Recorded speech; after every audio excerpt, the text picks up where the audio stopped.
നവകേരള യാത്രയ്ക്കിടെ യൂത്ത് കോൺഗ്രസ് പ്രവർത്തകരെ മർദ്ദിച്ച കേസിൽ മുൻ മുഖ്യമന്ത്രി പിണറായി വിജയന്റെ ഗൺമാൻമാർ ജാമ്യാപേക്ഷ പിൻവലിച്ചു. വധശ്രമ വകുപ്പ് ചുമത്തി SIT ആലപ്പുഴ മജിസ്ട്രേറ്റ് കോടതിയിൽ റിപ്പോർട്ട് സമർപ്പിച്ചതിന് പിന്നാലെയാണ് നടപടി. ഗൺമാൻ അനിൽകുമാറും സുരക്ഷാ ഉദ്യോഗസ്ഥൻ സന്ദീപുമാണ് ആലപ്പുഴ കോടതിയിൽ ഇന്നലെ സമർപ്പിച്ച ജാമ്യാപേക്ഷ പിൻവലിച്ചത്. ഫൈസൽ അസീസ് നൽകും വിശദാംശങ്ങൾ. ഫൈസൽ, ഏത് സാഹചര്യത്തിലാണ് ഇപ്പോൾ ജാമ്യാപേക്ഷ പിൻവലിക്കുന്നത്?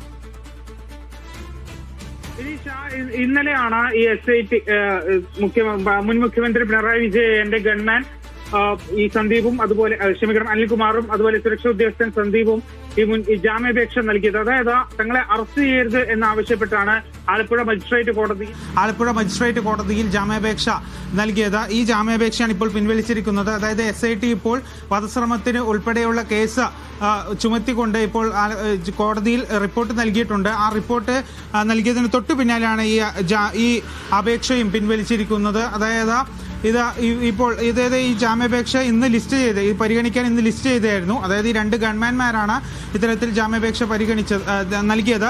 ഈ ജാമ്യാപേക്ഷ ഇന്ന് പരിഗണിക്കാൻ ലിസ്റ്റ് ചെയ്തിരുന്നു. ഈ ലിസ്റ്റ് ചെയ്തതിന് ശേഷം ഇത് പരിഗണിച്ച ശേഷം അത് നാളെയോ മറ്റോ ആണ് SIT റിപ്പോർട്ട് സമർപ്പിക്കുന്നതെങ്കിൽ ഇവർക്ക് അതൊരു നിയമപ്രശ്നമായി മാറിയേനെ. അത് മുന്നിൽ കണ്ടുകൊണ്ട് തന്നെയാണ് SIT ഇന്ന് തന്നെ ആ റിപ്പോർട്ട് സമർപ്പിച്ചത്. മാത്രമല്ല മറ്റു 3 പേർ, അതായത് കഴിഞ്ഞ ദിവസം SIT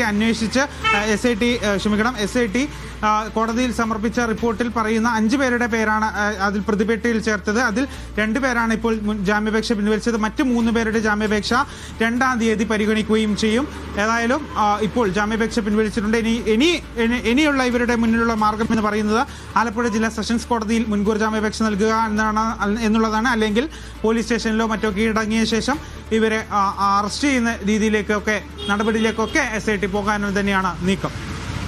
ശരി ഫൈസൽ.